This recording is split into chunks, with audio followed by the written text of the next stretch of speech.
సోదరీ సోదరులారా, బావున్నారా? క్రీస్తునందు ఆత్మానందం అనుభవిస్తున్నారా? కొంచెం ఆలోచించండి. దేవుడు ప్రేమ. యేసు ఆ ప్రేమను మనకు చూపాడు. పరిశుద్ధాత్మ యొక్క ఫలం ప్రేమ. యోహాను సువార్త 13:35 యేసు ప్రభు అన్నాడు, మీరు ఒకని ఎడల ఒకడు ప్రేమ గలవారైన ఎడల దీనిని బట్టి మీరు నా శిష్యులని అందరూ తెలుసుకుంటారు. యేసు శిష్యులు అనే గుర్తింపు ప్రేమే. అపొస్తలుల కార్యములు 13:47 నీవు భూదిగంతముల వరకు రక్షణార్థముగా ఉండునట్లు నిన్ను అన్యజనులకు వెలుగుగా ఉంచి ఉన్నాను. ఇది ప్రభువు ఆజ్ఞ. యేసు తాను దేవుడై ఉండి సేవ చేశాడు. ప్రభువు సేవకుడయ్యాడు. తనను తాను రిక్తుణ్ణిగా చేసుకున్నాడు. దేవుని రాజ్యం ప్రేమ రాజ్యం. యేసు పరిచారము చేయించుకోవడానికి కాదు, పరిచారము చేయడానికి, అనేకుల కోసం విమోచన క్రయమవటానికి వచ్చాడు. ఒకరినొకరము ఎలా ప్రేమించుకోవాలో చూపడానికి యేసు ప్రభువు తన శిష్యుల పాదాలు కడిగాడు. ఆయనలో గర్వం బొత్తిగా లేదు. ఆయన ప్రేమనిధి. ప్రేమ లేకుండా సేవ చేయవచ్చు గాని సేవ చేయకుండా ప్రేమించలేము. మార్త సేవ చేసింది గాని ప్రేమ లేదు. మరియ మీద సణిగింది. పరిసయ్యుడైన సీమోను యేసును భోజనానికి పిలిచాడు గాని ఆయన పట్ల ప్రేమ ఉండి కాదు. పాపాత్మురాలైన స్త్రీ యేసును ప్రాణాధికంగా ప్రేమించింది. అధికమైన పాపాలు క్షమించబడినందున రక్షకుణ్ణి ఆమె అధికంగా ప్రేమించింది. సేవ ద్వారా మన ప్రేమను వ్యక్తం చేస్తాము. మంచి సమరయుడు నిస్సహాయుడై దొంగల చేత కొట్టబడిన వ్యక్తిని ప్రేమించాడు గనుక సేవ చేశాడు. రాహేలును యాకోబు ఎంతో ప్రేమించాడు గనుక అదనంగా 7 సంవత్సరాలు లాబాను మామకు చాకిరీ చేయడానికి ఒప్పుకున్నాడు. గలతీ పత్రిక 5:13-14 పౌలన్నాడు, ప్రేమ గలిగిన వారై ఒకరికొకరు దాసులై ఉండండి. ధర్మశాస్త్రమంతా నిన్నువలే నీ పొరుగువానిని ప్రేమించు అనే ఒక్క మాటలో సంపూర్ణమై ఉంది. యేసు భాషలో ప్రేమ అంటే సేవ, ప్రేమించు అంటే సేవించు అని అర్థం. అనగా మనది ప్రేమ సేవ. ప్రేమ సేవలో వ్యక్తం కావాలి. ఈ రెండు ఒకదానిలో ఒకటి ఇమిడి ఉన్న పదాలు. దేవుని ఉగ్రత అవిధేయుల మీదికి వస్తుంది, జాగ్రత్త. యేసును ప్రేమించేవారు ఆయన ఆజ్ఞలను గైకొంటారు. ఇదే దేవుని నిబంధన, దేవుని కృప. ద్వితీయోపదేశకాండం 5:10 దేవుడన్నాడు, నన్ను ప్రేమించి నా ఆజ్ఞలను గైకొనే వారి విషయములో 1000 తరముల వరకు కరుణించేవాడను. యేసుక్రీస్తు శిలువ మరణ పర్యంతము తండ్రికి విధేయుడు. అందుకే దేవుడన్నాడు, ఇడుగో నా ప్రియకుమారుడు, ఈయన యందు నేను ఆనందిస్తాను. ఈయన మాట మీరు వినాలి, క్రియతో సత్యముతో ప్రేమించాలి. శ్రోతలు రండి, ప్రార్థన చేసుకుందాము. ప్రియ తండ్రి దేవా, నీకు మా హృదయపూర్వకమైన కృతజ్ఞతాస్తుతులు. మా శ్రోతలు విరిగి నలిగిన హృదయాలతో నీ సన్నిధికి వచ్చి ఉన్నారు. ప్రభు, వారిని కనికరించండి. వారి కుటుంబములను దీవించండి. కుటుంబాలు నీ కుటుంబాలై, పిల్లలు నీ పిల్లలై నిన్ను మహిమపరచాలని ఎంతో ప్రార్థిస్తున్నాము. వారి ప్రతి అక్కరా తీర్చు ప్రభు. నీ బిడ్డలు నీ మహిమార్థమై జీవించి నిన్ను సేవించి తమ సంపూర్ణ విధేయత ద్వారా నిన్ను మహిమపరుస్తారని నిరీక్షిస్తున్నాము. మా దేశమందలి స్థానిక సంఘములను దీవించండి. సంఘ ఉజ్జీవము కొరకై ప్రార్థిస్తున్నాము. సంఘము భూదిగంతాల వరకు నీ సువార్తను నమ్మకంగా ప్రకటించాలని ప్రార్థిస్తున్నాము. మా దేశమును, దేశ ప్రజలను, పరిపాలకులను, నాయకులను, సాంఘిక సేవకులను ఆశీర్వదించి బలపరచండి. నేటి వాక్య అధ్యయనమందు మమ్మలను దీవించుమని యేసుక్రీస్తు వారి శుభప్రద నామమున ప్రార్థిస్తున్నాము తండ్రి, ఆమేన్. సోదరీ సోదరులారా, ఈరోజు మన పాఠం ఆదికాండం 39 సావధానంగా వినండి. గత పాఠంలో 38 యూదాను గురించిన వృత్తాంతం విన్నాము. ఆ విషాదగాథ వినవలసి వచ్చినందుకు ఎంతో బాధపడ్డాం కూడా.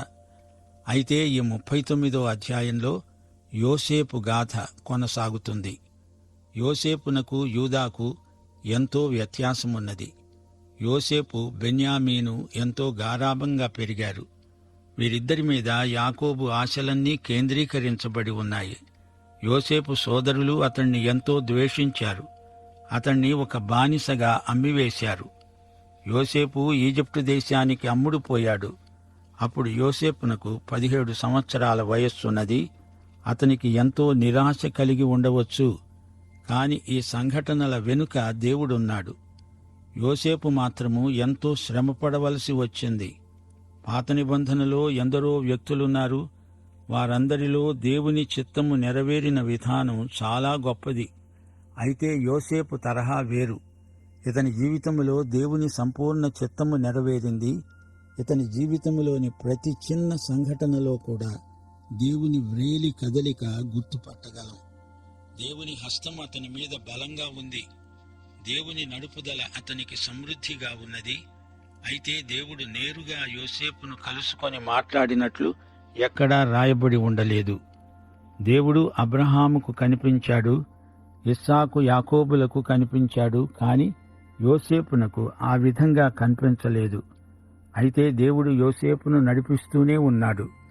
యోసేపు జీవితానికి కొత్త నిబంధన వ్యాఖ్యానం రోమా 8వ అధ్యాయం 28వ వచనం.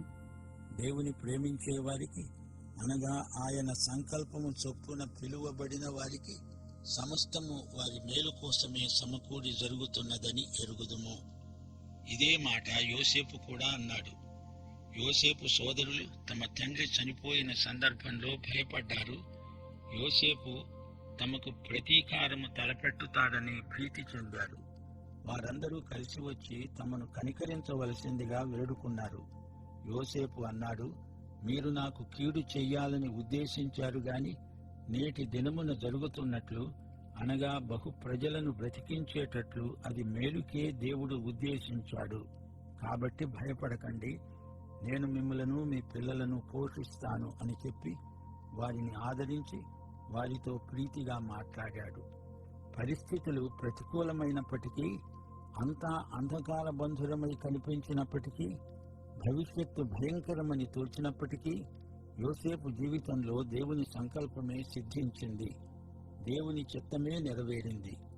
సోదరీ సోదరులారా, హెబ్రీ పత్రిక 12వ అధ్యాయం 6వ వచనం, మీ హృదయాలపై ముద్రించుకోండి.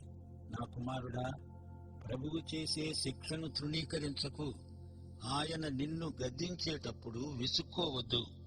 ప్రభువు తాను ప్రేమించే వారిని శిక్షించి తాను స్వీకరించే ప్రతి కుమారుణ్ణి దండిస్తాడు.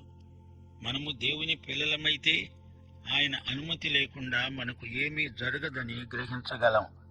సమస్తము మన మేలుకే సమకూడి జరుగుతుంది. దురదృష్టమని కాని, అన్యాయమని కాని, విధి అని కాని, కర్మ అని గాని లేనిపోని ఫిర్యాదులు దేవుని బిడ్డలు చేయకూడదు.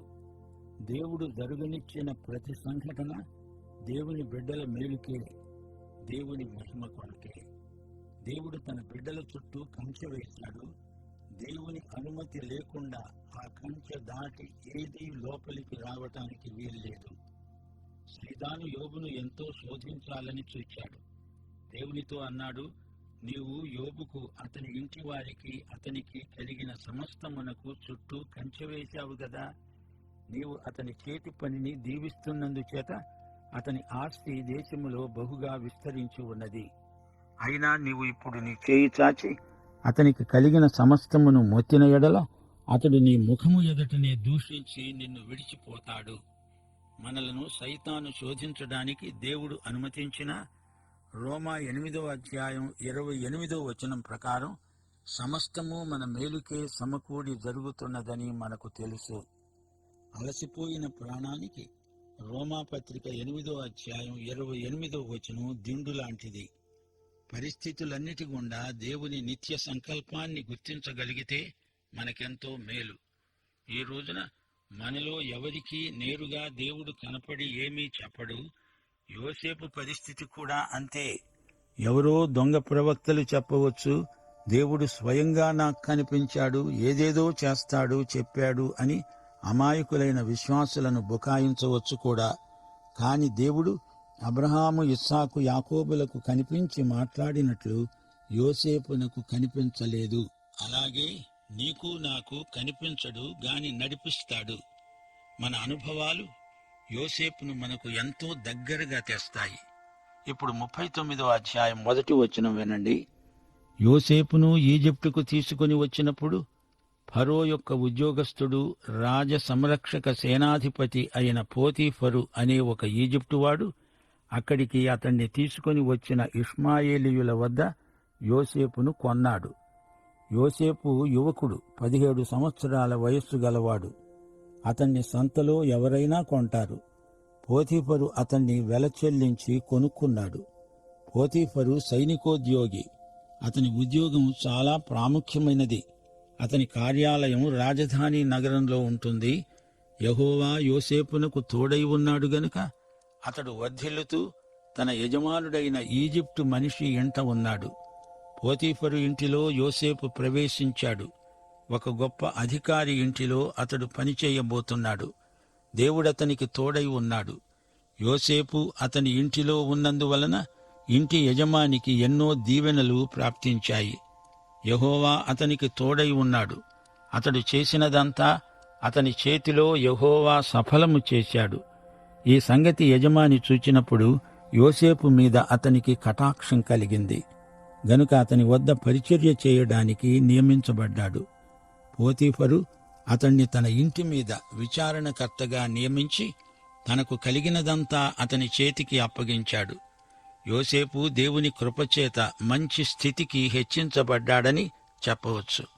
అయితే దేవుని బిడ్డలకు అలాంటి పరిస్థితుల్లో శోధనలు ఎదురవుతాయి. ఈ లోకము దేవుని బిడ్డలకు పరీక్షాస్థలం.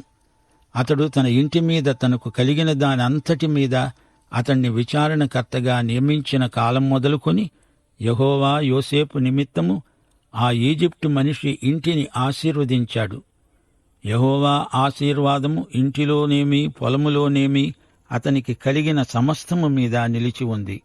ఇప్పుడు యోసేపు పోతీఫరు ఇల్లంతటి మీద అధికారి.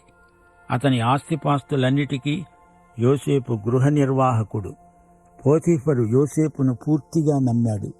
పోతీఫరు తనకు కలిగినదంతా యోసేపు చేతికి అప్పగించి తాను ఆహారము తినడం తప్ప తనకు ఏమి ఉన్నదో ఏమి లేదో విచారించినవాడు కాడు. పోతీఫరు ఇంటి సంగతులేమీ పట్టించుకోడు. బాధ్యత అంతా యోసేపు చేతికి అప్పగించాడు. వస్తువాహనాలు, డబ్బు ఎంత ఉన్నది, ఎంత రావలసింది, ఎంత ఖర్చు చేసింది అంతా యోసేపు చూసుకోవాలి. యోసేపు రూపవంతుడు, సుందరుడు. పోతీఫరు యోసేపును ఎన్నడూ లెక్క అడగలేదు. యోసేపు మీద మరో అధికారి ఎవ్వరూ లేరు. యోసేపుదే అంతిమ తీర్మానం. యోసేపు నిజాయితీని పోతీఫరు మనస్ఫూర్తిగా నమ్మాడు. యజమాని కోరిందల్లా ఒక్కటే, తన మనస్సు నెరిగి యోసేపు పనిచేస్తే తనకంతే చాలు. తన వ్యక్తిగత విషయాలు కూడా యోసేపు చూస్తాడు. పోతీఫరు భోజనానికి కూర్చున్నప్పుడు అతనికి కావలసిన భోజనం వేళకు యోసేపు పెడతాడు. అంతే, మిగతా విషయాలు తనకు అనవసరం. అటు తరువాత అతని యజమాని భార్య యోసేపు మీద కన్ను వేసింది. తనతో శయనించమని కోరింది. పోతీఫరు తన గృహ నిర్వాహకుడైన యోసేపునకు అంతా అప్పగించాడు. యోసేపు తనకు ఇష్టం వచ్చినట్లు చేయగలడు. యోసేపు కష్టించి పనిచేస్తున్నాడు. పోతీఫరు భార్య కూడా ఎడతెగని ఆలోచన చేస్తోంది. యోసేపు అందమైనవాడు. తన భర్త పోతీఫరు వృద్ధుడు, వయస్సు మళ్లినవాడు. ఆ రోజుల్లో వయస్సులో పెద్దవాడైన ప్రభుత్వ ఉద్యోగి పడుచు పిల్లను చేసుకోవడం ఆనవాయితీ. ఆమె యోసేపును చూస్తున్నది. అతన్ని శోధించడానికి ప్రయత్నిస్తున్నది. అతన్ని ఆకర్షించడానికి ఏవేవో వెకిలి చేష్టలు చేస్తున్నది. తనతో వ్యభిచరించడానికి ప్రోత్సహిస్తున్నది. అయితే యోసేపు అందుకు ఒప్పుకోలేదు. అన్నాడు, నీవు నా యజమాని భార్యవు. నా యజమాని తనకు కలిగినదంతా నా చేతికి అప్పగించాడు గదా. నా వశమున తన ఇంటిలో ఏమి ఉన్నదో అతడెరగడు. ఈ ఇంటిలో నాకంటే పైవాడు ఎవడూ లేడు. నీవు అతని భార్యవైనందున నిన్ను తప్ప మరి దేనిని అప్పగించక ఉండలేదు. కాబట్టి నేను ఎలాగా ఇంత ఘోరమైన దుష్కార్యము చేసి దేవునికి విరోధంగా పాపం కట్టుకునేది? సోదరీ సోదరులారా, గమనిస్తున్నారా? యోసేపు పోతీఫరు ఇంటిలో బానిస కావచ్చుగాక, లేదా అధికారి కావచ్చుగాక, కాని అతడు దైవదాసుడు, దేవుని ప్రతినిధి. దేవుడే తన యజమాని, ప్రభువు. తాను ఈజిప్టుకు అమ్ముడుపోయి వచ్చాడు నిజమే. ఈజిప్టు దేశం విగ్రహాలతో నిండి ఉన్నది. బబులోనులాగే అనేక రకాల విగ్రహాలతో పూర్తిగా నిండిపోయిన దేశం ఈజిప్టు. అలాంటి చోట యోసేపు సత్యదేవునికి, సజీవ దేవునికి నమ్మకమైన సాక్షి. యోసేపు పరాయి దేశములో ఉన్నతమైన నైతిక ప్రమాణాలను పాటించాలి. పోతీఫరు భార్య తనను శోధించినప్పుడు అతడన్నాడు, అమ్మా, నీవు నా యజమాని భార్యవు. నిన్ను తప్ప ఈ ఇంటిలో ఉన్న సమస్తము యజమాని నాకు అప్పగించాడు. నీవతని భార్యవు. వివాహ వ్యవస్థను గూర్చి యోసేపునకు ఎంత ఉదాత్తమైన అభిప్రాయమున్నదో చూచారా? దేవుడు మానవుల మేలు కోసము, సమాజ శ్రేయస్సు కోసం వివాహ వ్యవస్థను నిర్ణయించాడు. మానవుడు వైవాహిక నియమాలను జవదాటినప్పుడు అతడు దేవుణ్ణి అవమానపరుస్తున్నాడని అర్థం. మనిషి వివాహ నిబంధన దేవుని సాక్షిగా చేసినప్పుడు దానిని పాటించకపోతే మిగతా నియమాలు వేటినీ ఖాతరు చేయడు, భ్రష్టుడైపోతాడు. భార్యాభర్తలలో ఒకరి పట్ల ఒకరికి విశ్వాసము లేనప్పుడు కుటుంబాలు పాడైపోతాయి. ఇక్కడ యోసేపు దేవునికి నమ్మకంగా ప్రవర్తిస్తున్నాడు. దానిని బట్టి ఎన్నో కష్టాలు వచ్చాయి. తనను గురించి అబద్ధాలు ప్రచారంలోకి వచ్చాయి. అయినా అతడు లెక్క చేయలేదు. తన నిజాయితీని కాపాడుకున్నాడు. ఒక దినము ఆమె యోసేపుతో మాట్లాడుతూ ఉన్నది. కాని అతడు ఆమెతో శయనించడానికి గాని, ఆమెతో ఏకాంతంగా ఉండడానికి కాని ఆమె మాట విన్నవాడు కాడు. పోతీఫరు ఫరోరాజు క్రింద గొప్ప ఉద్యోగి. ఇల్లు వదిలిపెట్టి నెలల తరబడి బయట తిరుగుతూ ఉంటాడు. అందుచేత ఈమె యోసేపును పదే పదే శోధించటానికి వీలు కలిగింది. ఇది ఎడతెగని శోధన. అయినా యోసేపు లొంగలేదు. ఆమెలో యోసేపు మీద కోపము, కక్ష ఎక్కువవుతున్నాయి. ఆమె అభిమానం దెబ్బతిన్నది. ఆమె కామాంధురాలు. అతడు తన కోరిక తీర్చకపోయేసరికి అతని మీద పగపట్టింది.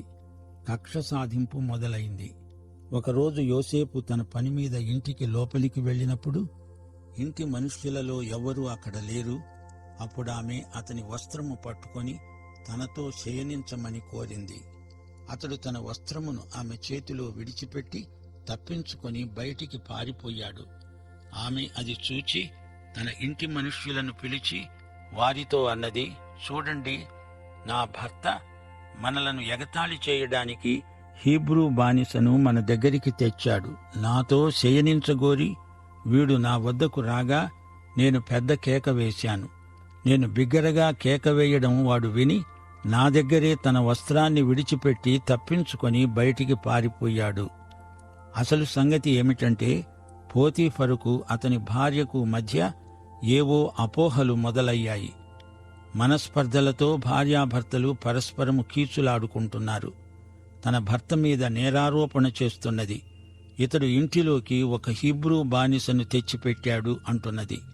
అసలు ఆమె ప్రవర్తన మంచిది కాదు. ఇలాంటి చెడు పనులు ఇంతకు ముందు చేసింది. ఈమె తన భర్తను మోసగిస్తున్నది. ఇప్పుడామె మంచిదాన్ని, పతివ్రతను అని రుజువు చేసుకోవడానికి ఇదొక ఎత్తు. అందుకే ఈ కథ కల్పించింది. యజమాని ఇంటికి వచ్చే వరకు యోసేపు విడిచిన వస్త్రము తన వద్ద ఉంచుకొన్నది. 17 సంవత్సరాల నవయువకుడు ఈజిప్టు దేశములో ఉన్నాడు. తన ప్రజలకు దూరంగా తన సహోదరుల ద్వేషానికి ఫలితంగా ఇక్కడ పడి ఉన్నాడు. అతని మీద లేనిపోని అభాండాలు వేస్తోంది. తన భర్త ఇంట లేడు. అతడు రాగానే చెప్పడానికి పెద్ద కథ అల్లింది. ఇంతలో ఆమె భర్త వచ్చాడు. చెప్పింది, నీవు మన వద్దకు తెచ్చిన ఆ హీబ్రూ బానిస నన్ను ఎగతాళి చేయడానికి నా వద్దకు వచ్చాడు. నేను బిగ్గరగా కేక వేసినప్పుడు వాడు తన వస్త్రము నా దగ్గర విడిచిపెట్టి తప్పించుకొని బయటికి పారిపోయాడు. నీ బానిస నన్ను ఈ విధంగా అవమానపరిచాడు అని తన భార్య చెప్పిన మాటలు విన్నప్పుడు పోతీఫరు కోపముతో మండిపడ్డాడు. ఇదంతా విన్నప్పుడు పోతీఫరు ఆమె చెప్పిన కథ తాను నమ్మినట్లే నటిస్తున్నాడు. తన భార్య ఎలాంటిదో తనకు తెలుసు. తాను రాజుగారి సైన్యములో గొప్ప అధికారి. ఇప్పుడు తన భార్యతో వివాదము పెట్టుకొని ప్రయోజనం లేదు. ప్రస్తుతానికి ఆమె చెప్పినట్లు చేస్తే ఈ సమస్య ఇంతటితో పరిష్కారమవుతుందని తలంచాడు. అందుచేత పోతీఫరు తన భార్య సలహా ప్రకారము అతన్ని చెరసాలలో వేయించాడు. అది రాజకీయ ఖైదీలు బంధించబడే కారాగృహం. యోసేపు ఇప్పుడు చెరసాలలో బందీ. అతనికి ఏమి జరగబోతోందో వచ్చే పాఠంలో విందామో. అంతవరకు సెలవు. మన ప్రభు అయిన యేసుక్రీస్తు వారి కృప, తండ్రి అయిన దేవుని ప్రేమ, పరిశుద్ధాత్మ యొక్క అన్యోన్య సహవాసము, సమాధానము మనకందరికీ నిత్యత్వము పర్యంతము తోడై ఉండునుగాక. ఆమేన్.